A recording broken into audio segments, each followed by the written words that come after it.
What the first question was, it's from a man named Mark, and he said, "You've written very thoughtfully about love addiction in the past, and you've also written, sorry, also written very thoughtfully. I think there's a misspelling.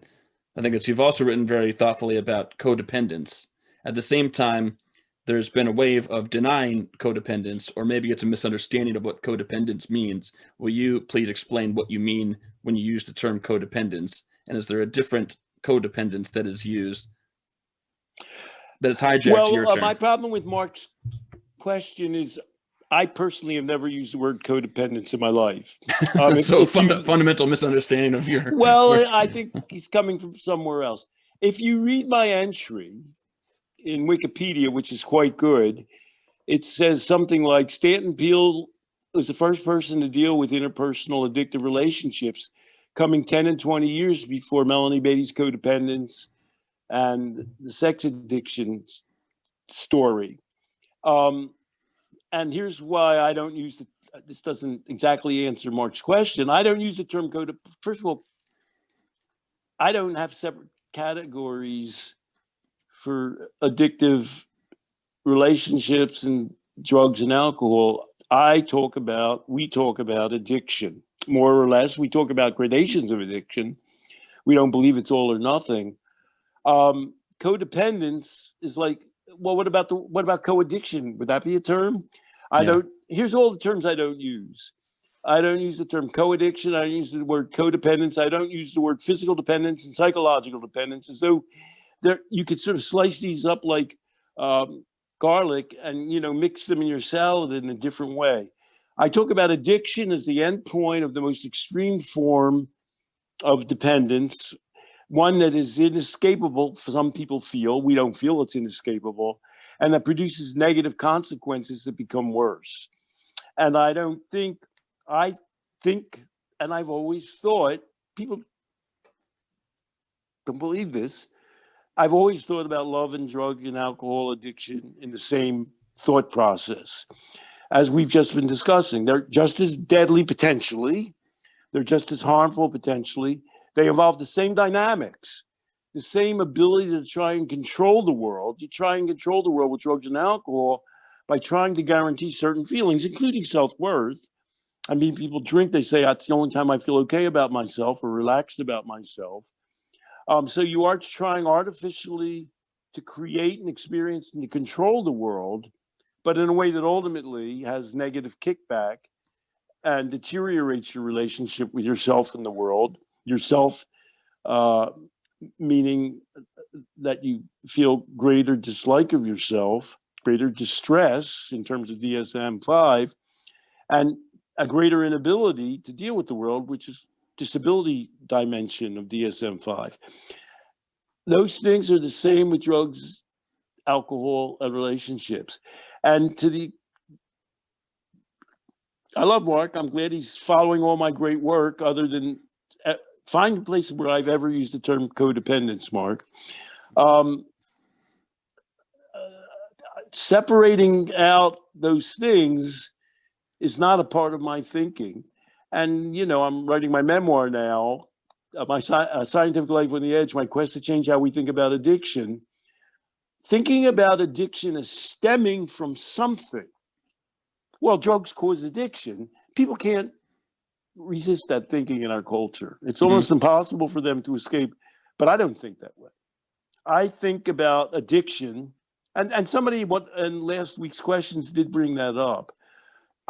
Addiction is not a list of things that make people addicted.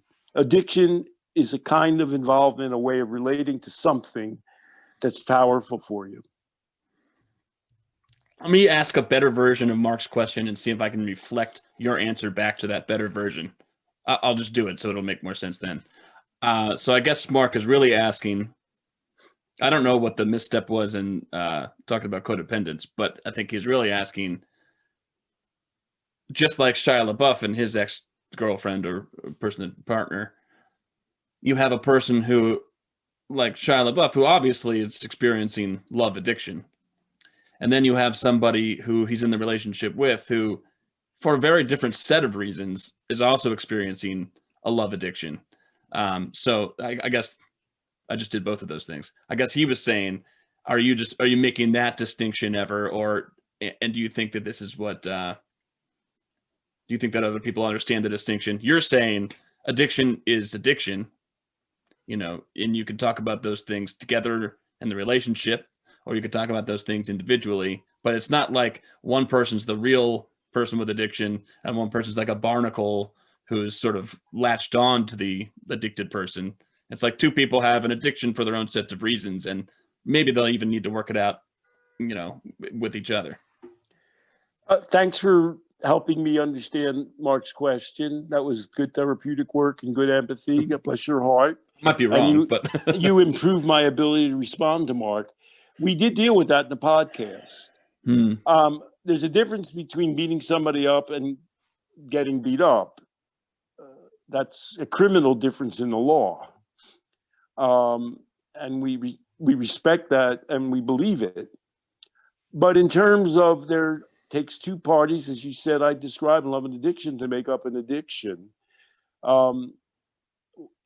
Both parties are reaching for something in some crazy way. Both of them may, because of some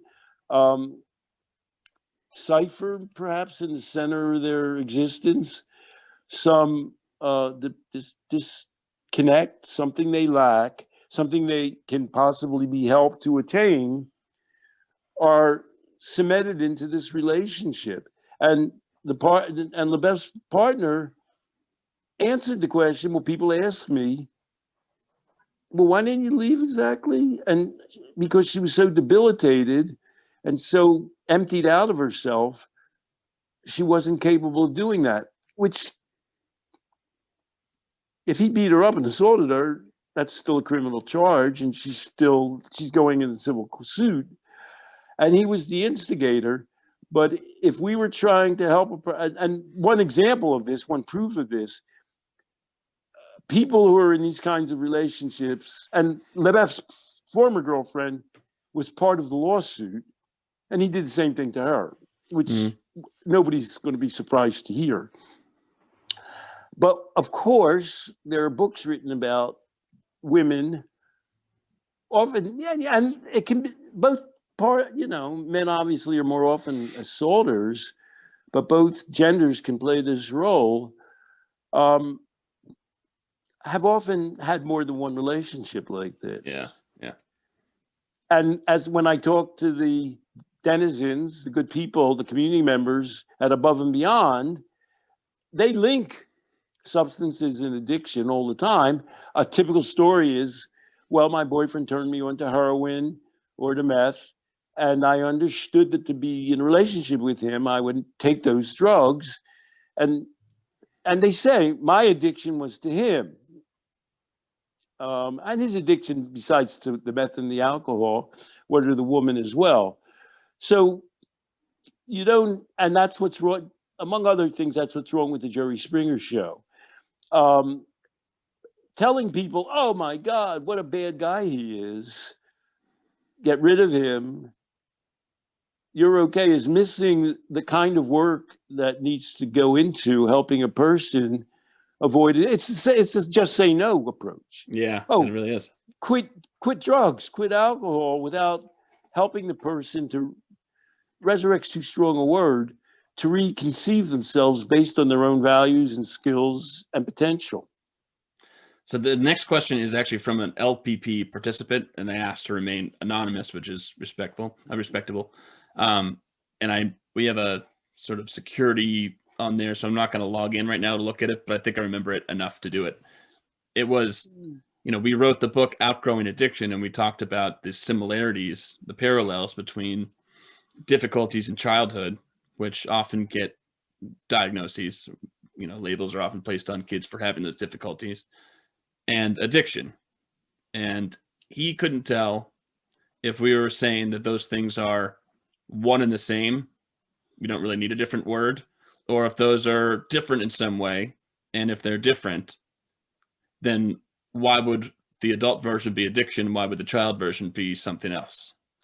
Well, A, that's a good question, but B, we actually do address that in Outgrowing Addiction. Um, when you're a child, development is so much a natural expectation that we think it's a sin against man and God to label a person with a negative behavior. Because we know they can outgrow it. We know the majority of people outgrow it. We've outgrown things ourselves. The development is built into a child. In fact, we have a quote in there. People give a wrong answer in psychology comprehensive exams. And the wrong answer they give is, what is developmental psychology? And people say, oh, that's child psychology. It's such a natural connection. Right. That's not the correct answer. The correct answer, developmental psychology, is about people advancing at all stages of their life spectrum, at all of their life parabola, which we believe in. But by the time you get to be an adult, let me give you an example around love. There's certain time, a teenager who's 13 or 14 or 16, who's desperately in love, and this gets back to the teacher, why, an adult teacher shouldn't be with a student who's 18. Those behaviors are normal for a teenager. They're something that every teenager's experience. Why must I be a teenager in love? And they become pathological when a person's an adult driving a car and strangling people when they're an adult. All of the mechanics of it become 1,000 times more severe. So it's the same dynamic. We're against labeling. And we don't actually label people addicts, certainly. And we don't even tell people they're addicted when they're doing fairly substantial addictive things, because we're not in favor of labels. But we're more comfortable labeling an adult involvement that's destroying a person's life in their 20s, 30s, 40s, or whenever, than we would ever be telling a 6-year-old, a 10-year-old, a 12-year-old, a 14-year-old, or a 17-year-old. You won't do that. I think you said it perfectly well. And I was thinking about last week when I was talking to Ann Earl, our colleague, which I think will go up before this one. But anyway, she was talking about if there's anything. I was asking, is there anything that you think is a misunderstanding, or is there anything that's lacking in our program? And she said, not really, but the piece on maturity. Well, we talk about when people read that bit about maturity, even though I know what it means, know what it means to say living a non-addicted life means living a mature life. Someone could look at that and say, well, yeah, I mean, I've got 2 kids. I work. I do function as a mature adult in many dimensions. It's just not this one. So that could feel like it's patronizing. So we won't talk about now whether that's a good or a bad thing that we call it maturity, but it does sort of funnel into this question here, which is that a child is necessarily dependent on adults in their lives, and they don't have the freedom. They're not even offered the freedom to be able to make adult choices until they're adults in earnest, in most cases. And so maturity is really an addiction antidote, whether you're an adult or a child. I mean, in some way, you need to. An addiction is not a mature relationship with whatever the object of that addiction is. But adults, you sort of come to expect, will carry on a mature life. And when there's something that, when there's cyclical addiction-like behavior going on, you would look at that, and it's useful to identify as an addiction. It's fair, and it's useful. And a child is the same elements, but it's not really fair. I mean, children shouldn't be as mature as they will be when they're adults yet.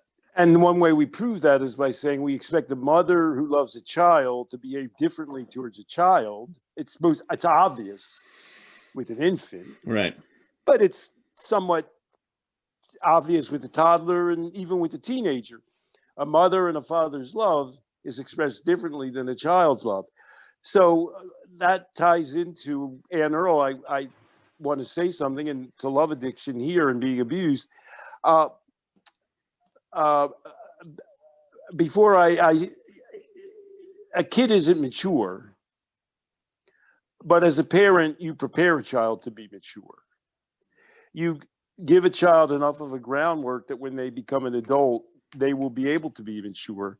And that does involve giving a child responsibility. It certainly gives a child, you respect them, you ask for their opinions when things affect them, you allow them to make whatever choices they need to make. As age appropriate, you allow them to do things independently. And if I were talking with, I mean, Anne is a person who, for a part of her life, was a single mother. Her children had to help out. They had to help out, but it had to not cause her problems. She had other things to worry about. They had to help out in responsibilities, shopping, and they had to help out sometimes by being emotionally there for her as they became older and they became teenagers. And we did deal with that in our last session with David Hasselhoff, where his teenage daughter was sort of being the adult and saying, "Dad, do you really want to do this? You have an audition or you have to go into work." It's a reversal of roles, but that can happen in life.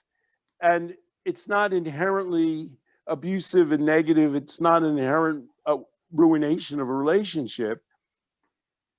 Sometimes a child has a great contribution to make to a family and a parent, even in the emotional realm. I want to say to the person who asked that question that I hope, first of all, that was a good answer. I offered an answer in text and said that I would include this. And I think that was a good answer, and I hope it was. But also that asking that question provided, I'm sure, a lot of value for a lot of people tuning in right now. That was a really good, really well-crafted question, really thoughtful. They're getting to essential elements of what we believe about addiction. Bless them. Yeah, bless their hearts. Mary Kay Villaverde is a member of the group Families for Sensible Drug Policy. And this is a Facebook question. She said that she'd like to discuss the terms used for opioid overdose, in quotes. Technically, of course, most deaths are not overdoses. People with use disorder know how to dose. And although fentanyl is an opioid, to use in conjunction with the deaths is not only to use that in conjunction with the deaths is not only causing problems for pain patients, let's say getting meds like anti-opioid campaigns, it's very limiting as far as addressing the many other drugs involved, polysubstance deaths. And I think the term illicit drug toxicity deaths might be accurate, but Twitter people tell me it requires too much explanation for those in the general public. Can we use some term like drug poisonings, or is it a waste because it's too far down the road? No, the CDC's actual official term, although they often relapse to using overdose, is drug poisoning. That's the term they actually use. I use the term, I say there's an epidemic of drug or substance fatalities. I don't say there's an epidemic of addiction, because the people who die, who did a diagnosis and decided they were addicted. Yeah, not clear that they were addicted. Yeah. And the most thoroughgoing, I've been saying the myth of it, well, it's hard to say what pisses people off the most and what I talk about. But talking about the myth of drug overdose certainly aggravates some people. They'll say, "What did my child die of?" And I said, "Well, I don't know. Was there a toxicology? You'll tell me more than that." And sometimes they'll say, "What's a toxicology?" And I'll say, "Well, what were they able to determine that he or she consumed?" When Carrie Fisher was the great recovery guru, they found everything in her. They found antidepressants, they found cocaine, they found, so I wouldn't even say illicit drugs. That could be illicit at that point, exactly. She had some prescriptions, and she was taking a lot of different substances. The most thoroughgoing, the New York Coroner's Office, it has a great tradition of keeping really strong records of toxicology reports. Well over 90% of the people who are reported as drug deaths have taken more than one substance. And the most famous example of that was, there was a famous, of all the cases where we had a drug panic, there was a China cat heroin drug epidemic in New York.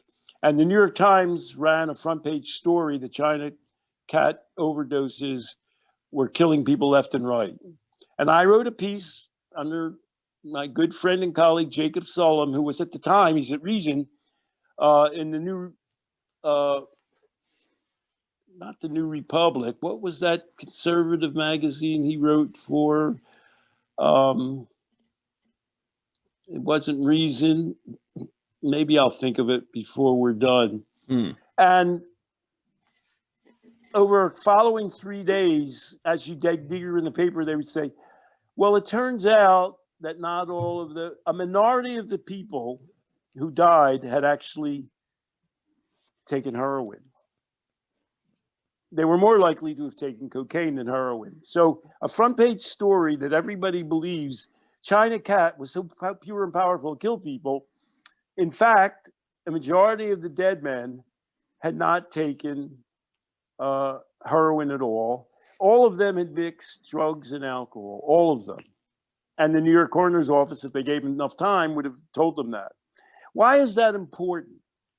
And, you know, Mary, explain why that's important. I'll give you 3 reasons why it's important. If you were to tell a human being, anybody, oh, heroin will kill you, perhaps their interpretation would be, oh, well, I don't want to take heroin or pure heroin. I just want to take a little heroin and drink and take barbiturates and tranquilizers. Some people do that. Well, that, from a standpoint of living, that's not good, the way to go. The second thing it makes, like the whole China Cat story, is a bizarre, negative, death-instilling public health message. It's telling people, you know, stay away from pure drugs. They'll kill you. And it's directing them to do what?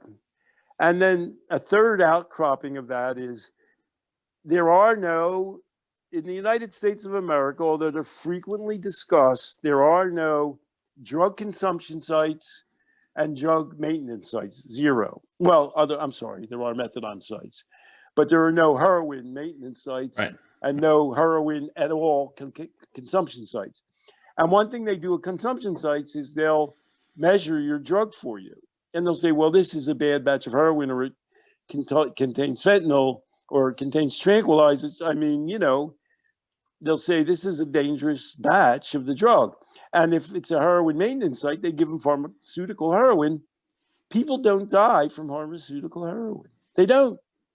They don't die in the hospital from getting drugs that are more powerful than heroin.